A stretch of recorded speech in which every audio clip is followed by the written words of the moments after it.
चलो इधर ध्यान दो। तो देखो आज हम लोग इधर ध्यान से देखिए, आज से हम लोग रिवीजन क्लास शुरू कर दे रहे हैं साथ साथ, ठीक ना। एक तरफ से सिलेबस कंप्लीट हो गया है, अब एक तरफ से रिवीजन क्लास करते चलेगा, ठीक है। तो फायदा ये होगा कि आपसे एग्जाम में कोई भी क्वेश्चन जनरली नहीं छूटेगा, और रिवीजन अगर बढ़िया नहीं रहेगा तो फिर तुम लोग को बहुत दिक्कत होगी। मान लो पढ़ रहे हैं लेकिन उसका सही से रिवीजन नहीं है। दूसरा चीज़ ये कि रिवीजन हम किस चीज़ का करें। सिलेबस में तो बहुत सारा चीज़ दिया हुआ है, लेकिन हम क्या पढ़ें। जैसे 6 महीना के सिलेबस को 3 महीना में ख़त्म करना रहता, अब उस 3 महीना में भी कोई 1-2 महीना तो इधर उधर शादी ब्याह में घूम के पार कर दिया है ना, फिर इधर एक आध महीना तो जयराम महतो को जिताने में पार कर दिया है कि नहीं, ठीक है। पूरा इधर उधर तो पूरा मोबाइल में इधर उधर भेज रहा हुआ, कह रहे हैं कैसे वोट देना वैसे देना। तो इस बीच में क्या हुआ कि 3 महीना में 2 महीना तो इसी खत्म हो गया। तो जो मतलब सही ढंग से नहीं पढ़ा है उसके लिए रिवीजन क्लास बहुत इंपॉर्टेंट होता है। और रिवीजन क्लास में जो भी इंपॉर्टेंट क्वेश्चन है उसको अच्छे से कर लेना, ठीक ना। तो रिवीजन क्लास में हम लोग करेंगे क्या, पहले इस चीज को समझो। तो जितना भी हम इंपॉर्टेंट क्वेश्चन दिए वो सारा क्वेश्चन का डिस्कशन करेंगे, ठीक है। तो टोटल क्वेश्चन का डिस्कशन करेंगे, ठीक ना। जो पुराना क्वेश्चन दिया हुआ है, मतलब प्रीवियस ईयर का जो पूछा हुआ क्वेश्चन है, वो सारा क्वेश्चन का डिस्कशन करेंगे। और जो पर्सनल डाउट तुम लोग का होगा, ठीक है, उस पर्सनल डाउट को भी क्लियर करेंगे। तो अगर 1 महीना कंटिन्यू हम लोग रिवीजन क्लास ले करके चलते हैं तो सारा डाउट भी क्लियर हो जाएगा, इम्पोर्टेंट क्वेश्चन का रिवीजन भी क्लियर हो जाएगा, और प्रीवियस ईयर क्वेश्चन भी तुम लोग का क्लियर हो जाएगा, ठीक ना।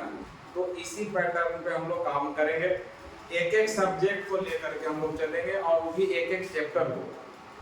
तो शुरुआत हम लोग मशीन से ही करेंगे। अब मशीन में 4 चैप्टर है, तो मशीन के चारों चैप्टर में जो इम्पोर्टेंट क्वेश्चन है उसका डिस्कशन, मशीन के चारों चैप्टर में जो पुराना पूछा हुआ क्वेश्चन है उसका डिस्कशन, और जो तुम लोग का पर्सनल डाउट होगा उसका डिस्कशन आज से हम लोग शुरू करते हैं।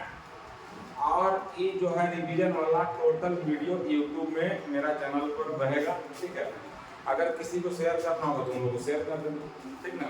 और नहीं तो तुम लोग भी है वहीं से, ठीक है। ग्रुप में लिंक हम रिकॉर्ड करने के बाद, अपलोड करने के बाद ग्रुप में लिंक सेंड कर देंगे, तो वहां से देखते रहेंगे। तो अभी तक जो भी लड़का बढ़िया से नहीं पढ़ा उसके लिए रिवीजन क्लास बहुत इंपॉर्टेंट रहेगा, और जो पहले से पढ़ चुका है उसके लिए तो और अच्छा रहेगा। और एक चीज बता दे रहे हैं कि जितना भी इंपॉर्टेंट क्वेश्चन देते हैं उससे बाहर आमतौर पे जनरली क्वेश्चन नहीं रहता। क्वेश्चन का लैंग्वेज घुरा फिरा के दे देता है, लेकिन क्वेश्चन वहीं से रहता है जिसको हम इंपॉर्टेंट लगभग बोलते हैं। अगर मान लो 100% में तो 80 to 90% आपको क्वेश्चन मैच करने का मतलब श्योरिटी रहेगा, क्योंकि इतना सारा चीज ही हम बता देंगे कि उससे बाहर कुछ रहेगा। इसलिए इस सेशन पर कम से कम फोकस जरूर करना, और इससे मतलब कोताही नहीं बरतना। ये नहीं सोचना है कि अरे बहुत लंबा वीडियो इसको नहीं देखेंगे, इसको देखना है। जो नोट्स में बोलेंगे कि नोट्स में कहाँ पे थ्योरी लिखे हैं, वहां से तुमको थ्योरी भी अपना रटते चलना, ठीक। अब तुम लोग को पढ़ना कैसे है रिवीजन के साथ में, तो देखो, अगर मान लो अभी तक सारा लेक्चर कंप्लीट कर चुका है तुम लोग, तब तो रिवीजन वाला में इधर केवल रिवीजन पे फोकस करो। और अगर सारा लेक्चर देख के कंप्लीट नहीं किया है, ठीक ना, तो एक तरफ से सीरियल वाइज अपना वो लेक्चर भी देखते रहिए जो आप लोग के पास है, ठीक ना, और इधर से रिवीजन क्लास वाला भी देखते चलना। और जोन चैप्टर का रिवीजन हो जाएगा, जितना क्वेश्चन का डिस्कशन हो जाएगा उतना क्वेश्चन तो कम से कम आपको याद ही रखना होगा। जितना क्वेश्चन का डिस्कशन यहाँ पर होगा उतना क्वेश्चन को एकदम मुंह जवानी याद कर लो। लिख के जैसे भी, उसके बाद देखो कि रिजल्ट बेहतर आता है कि नहीं आता, ठीक ना। तो अस्कतिया के मतलब इस सोच के कि बहुत बड़ा बड़ा रिवीजन क्लास में वीडियो है, इसको नहीं देखेंगे, ये समझो कि अपना पैर पे कुल्हाड़ी मारने के जैसा हो जाएगा, ठीक है। इसलिए ध्यान में रखना है कि सर जैसे जैसे अभी लेके चलेंगे एक एक चैप्टर को, एक एक क्वेश्चन को, बस उतना क्वेश्चन का हमको डिस्कशन कर लेंगे। और ये मत करना कि इस सेमेस्टर में मान लो क्वेश्चन भीड़ गया तो अगला बार सोचेगा कि अरे यार खाली इंपॉर्टेंट में वाला क्लास कर लेंगे सर का, वो तो यूट्यूब में फ्री रहने करता, तब उससे आपको कुछ फायदा नहीं होगा। नॉलेज के लिए क्लास करना पड़ेगा, इस सिर्फ और सिर्फ एग्जाम के लिए, ठीक ना, है नहीं। लेकिन ऐसा नहीं कि हम यूट्यूब में फ्री दे रहे हैं तो पता चलेगा कि भस्मासुर वाला हाल हमको हो जाएगा, है ना। शंकर भगवान दिए थे आशीर्वाद कि जिस पर हाथ रखेगा वही जल जाएगा, तो शंकर भगवान पर ट्राई किया कि पहले आप ही पर चेक करते हैं। कहानी जानता है कि नहीं जानता? नहीं देखा है, शंकर भगवान पर ट्राई करता है कि आपसे अच्छा कहाँ होगा, ठीक ना। तो चलो देखो, ठीक है। अब हम लोग जैसे देखो फोर्थ सेमेस्टर में ई वाला क्वेश्चन बैंक जनरली सब लेता है, ठीक है, इधर ध्यान दीजिए संजीत, ठीक है। फोर्थ सेमेस्टर में ई वाला क्वेश्चन बैंक जनरली लेता है, तो इसमें ठीक है दिया हुआ जो क्वेश्चन है, ठीक ना, उसको देखिएगा, लेकिन इसका आंसर तुम लोग से याद नहीं होगा, जो उसमें आंसर लिखा हुआ है उसको कभी रटने का प्रयास नहीं करना, ठीक ना। तो चलो हम लोग आज से मशीन का रिवीजन क्लास शुरू करते हैं। मशीन का रिवीजन क्लास शुरू करते हैं।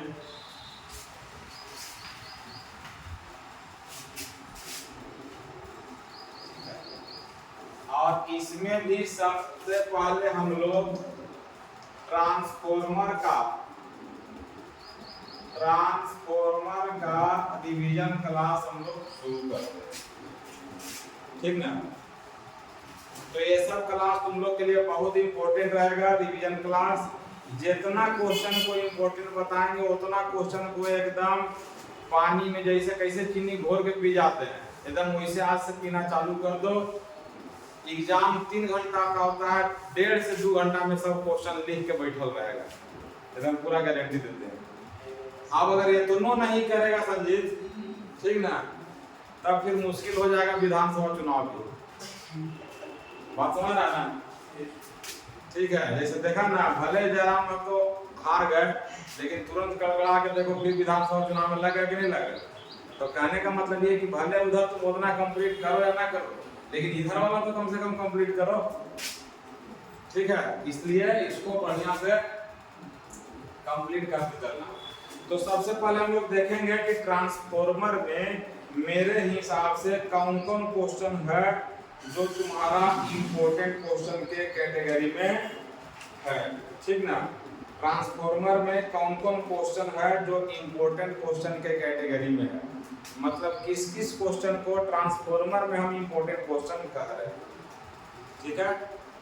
तो सबसे पहले तो तुमको दिमाग में बैठा लेना है कि ट्रांसफॉर्मर में सर इस सब क्वेश्चन को थ्योरी में इंपॉर्टेंट बोले, ठीक ना, थ्योरी में इंपॉर्टेंट बोले।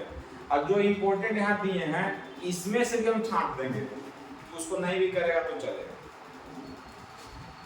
ठीक है। तो पहला क्वेश्चन हम यहाँ पे लिखे हैं, उसको पहले डिस्कस कर लें। पहला नंबर में है explain principle and operation of transformer, ठीक है। 1 का ए नंबर में है principle and operation of transformer, ठीक है। वाला क्वेश्चन है explain principle and operation of transformer, ये बहुत इंपॉर्टेंट रहता है हमेशा, ठीक ना, ये बहुत इंपॉर्टेंट रहता है। दूसरा है बी नंबर में derive the EMF equation of transformer, मतलब ये दोनों मिलाकर के 16 नंबर का क्वेश्चन बन जाता है। पहला क्वेश्चन हो गया explain principle and operation of transformer, लिख देते हैं, मान लो लिखे के मन कर रहा होगा। Explain principle and operation of transformer. और दूसरा क्वेश्चन हो गया ठीक है, derive the EMF equation, derive the EMF equation of transformer।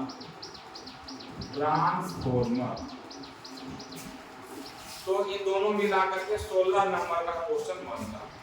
तो आज हम क्वेश्चन का डिस्कशन कर रहे हैं। कल तुम लोग क्या करना कि इसको पढ़ के भी आना, है ना। जो हम इम्पोर्टेंट क्लास लेकर के चल रहे हैं उसको आपको पढ़ के भी आना है, और यहाँ पर हम पूरा लिख के बता भी देंगे। EMF इक्वेशन का डेरिवेशन भी करके तुम लोग को दिखा दें, तो उस तरह से पूरा क्या हो जाएगा, दिमाग में फिट बैठ जाएगा। एक अलग सेपरेट कॉपी बना लो जो इम्पोर्टेंट क्वेश्चन के लिए रहे, और केवल लास्ट में उसका भी रिवीजन करके जाइएगा ना, तो आपका काम बन जाएगा। सही बता रहे हैं, बहुत जबरदस्त फायदा होगा एग्जाम में। इस चीज को आजमा के देखना। तो इसका आंसर कितना अच्छा से नोट्स में लिखा हुआ है, और इसका कितना अच्छा से हम वीडियो में भी एक्सप्लेन किए, ठीक है। और इसका डेरिवेशन को भी हम अच्छे से एक्सप्लेन किए, लेकिन यहाँ भी हम एक्सप्लेन करेंगे। अभी सिर्फ इस वीडियो में कौन क्वेश्चन इंपॉर्टेंट है उस पर केवल चर्चा करेंगे, ठीक ना। तो एकदम आज के बाद ही दिमाग में बैठा लेना कि ट्रांसफॉर्मर में सर किस किस क्वेश्चन को इंपॉर्टेंट क्वेश्चन का दर्जा दिए हैं, ये एकदम दिमाग में पहले बैठा लेना। पहला क्वेश्चन क्या है, एकदम सुतलो रहो तो बोलना कि सर ये वाला क्वेश्चन को इंपॉर्टेंट बोले, एकदम इस तरह से एकदम दिमाग में बैठा लेना, है ना। जैसे सुतलो रहता है तो दिमाग में किसी का ख्याल चलते रहता है ना, आंख खोला भी है तो वही, आंख बंद भी है तो वही, है ना। क्लास जा भी रहे हैं तो वही, तो वही के जगह पर हर जगह क्या रहना चाहिए। हाँ, केवल मशीन से काम नहीं चलेगा, पांचों सब्जेक्ट रहना चाहिए। चलो दूसरा क्वेश्चन जो है, explain the constructional detail of transformer. ये एकदम 16 नंबर में अकेले गोटा गोटी है। अगर ये क्वेश्चन आएगा तो एकदम 16 नंबर का आएगा, क्योंकि कंस्ट्रक्शन में बहुत सारा पार्ट्स होता है, ठीक ना। दूसरा क्वेश्चन है, explain the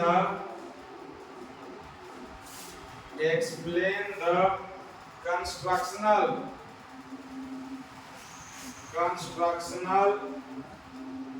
detail of transformer, ठीक है। तो दूसरा क्वेश्चन अकेले 16 नंबर का अगर होगा तो आए। ये दोनों क्वेश्चन तो बहुत इंपॉर्टेंट है, इसको याद एकदम 100% रखना। तीसरा क्वेश्चन है, एक्सप्लेन फेजर। तीसरा का ए नंबर है और तीसरा का B number. Explain phasor diagram of ideal transformer. ये उतना इंपॉर्टेंट नहीं है, लेकिन लिख दिए, ठीक है। जनरली उतना इंपॉर्टेंट नहीं है, उतना आने का संभावना नहीं रहता है, ठीक है। Explain phasor diagram of ideal transformer. हालांकि phasor diagram of ideal transformer आप लोगों को सही ढंग से एक्सप्लेन किया हुआ है, फेजर डायग्राम बनाया हुआ भी है, ठीक ना। तो वहां से इसको देख लेना। बी नंबर में explain phasor diagram of no load of transformer. ये भी उतना इंपॉर्टेंट है, हालांकि दोनों कॉन्सेप्ट हम लोग पढ़े हैं, लेकिन उतना इंपॉर्टेंट नहीं, ठीक है। तो 3 वाला क्वेश्चन को उतना इंपॉर्टेंट के कैटेगरी में नहीं रखते हैं, हालांकि डिस्कशन यहाँ करेंगे।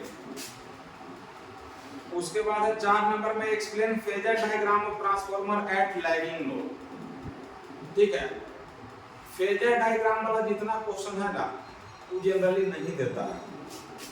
हालांकि फेजर डायग्राम का कॉन्सेप्ट बहुत इंपॉर्टेंट कॉन्सेप्ट है।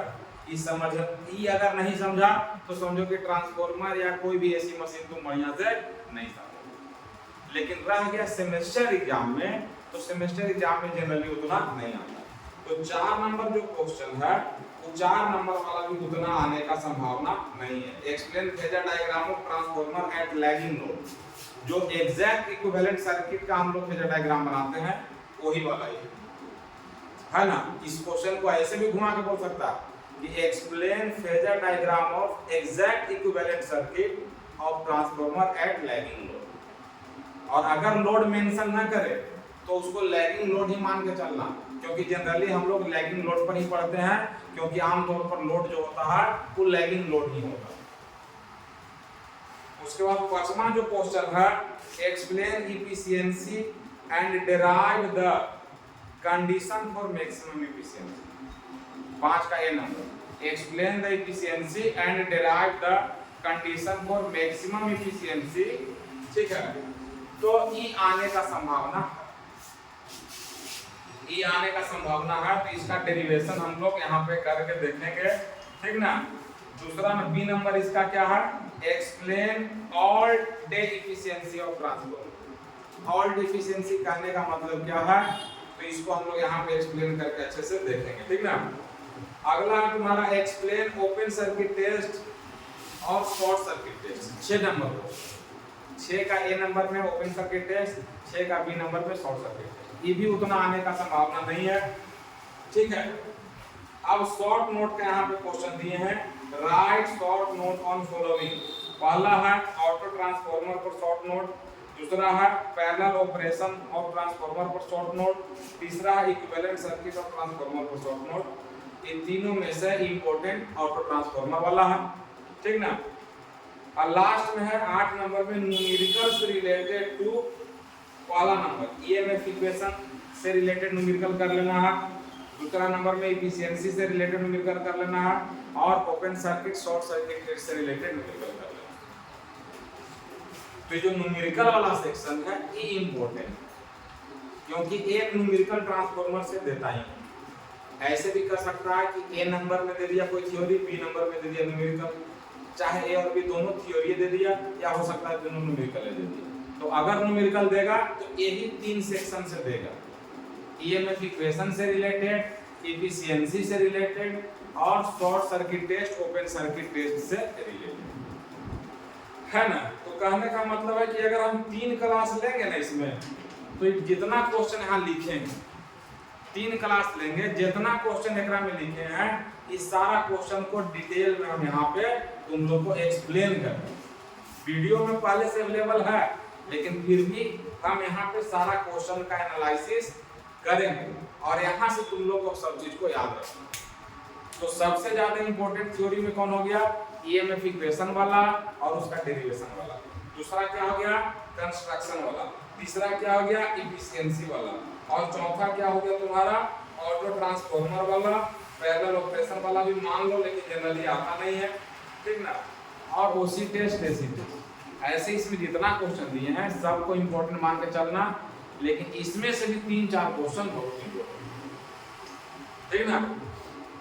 तो जो नेक्स्ट लेक्चर होगा या जो नेक्स्ट क्लास होगा रिवीजन वाला, उसमें हम लोग सबसे पहले explain principle and operation of transformer और ईएमएफ इक्वेशन, ये दोनों को देख लेंगे। ठीक है। उसके बाद कंस्ट्रक्शनल डिटेल वाला को भी देख लेंगे। उसके बाद फिर तुम्हारा आइडियल ट्रांसफार्मर का फेजर डायग्राम, मतलब जितना भी क्वेश्चन है सबको देखें। तो ये तो हो गया कि मेरे हिसाब से क्या क्या इंपॉर्टेंट है। तो मेरे हिसाब से जितना भी इंपॉर्टेंट क्वेश्चन होगा, पहले मशीन का सारा वही सब क्वेश्चन को करेंगे, और फिर प्रीवियस ईयर का टोटल क्वेश्चन को हम एक तरफ से कर देंगे। तो प्रीवियस ईयर वाला क्वेश्चन को जब एक तरफ से करेंगे ना, और इसको तुम पहले से करके रखेगा, तो तुमको 50% 60% प्रीवियस ईयर तो इसी से सोल्व हो जाएगा। तो इसलिए जो मेरा इंपॉर्टेंट क्वेश्चन है, सबसे पहले उस इंपॉर्टेंट क्वेश्चन को हम खत्म करते हैं, उसके बाद फिर प्रीवियस ईयर वाला। और इसी बीच में अगर किसी को कोई ट्रांसफार्मर में डाउट होगा, तो हमको आप डाउट मैसेज कर दीजिएगा। नेक्स्ट रिवीजन वीडियो में हम उस डाउट को क्लियर कर देंगे। और इस बीच में अगर नहीं भेजता है, तो हम मान के चलेंगे कि सारा डाउट पहले से जो भी था वो क्लियर था। तुम लोग के लिए होमवर्क है कि principle operation, EMF equation, constructional detail, phasor diagram of ideal transformer, phasor diagram at no load condition, ये 4 टॉपिक को आपको पढ़ के नोट से वीडियो से आना है, ताकि कल का क्लास ये 4 टॉपिक वाला तुम लोग को अच्छे से समझ में आए। ठीक ना। और एक सेपरेट कॉपी बना लेना इंपॉर्टेंट क्वेश्चन के लिए, या जो नोट्स बना चुका है उसी में अपना रखना, जैसे करना हो। लेकिन इंपॉर्टेंट के लिए अलग एक तो कॉपी रखिएगा, तो उससे फायदा क्या होगा कि एग्जाम में तुमको दिमाग में रहेगा कि हमको इतना ही चीज को पढ़ना। ठीक ना। ठीक है। तो बात समझ में आ गया कि इंपॉर्टेंट क्वेश्चन क्या है, क्लियर हो गया।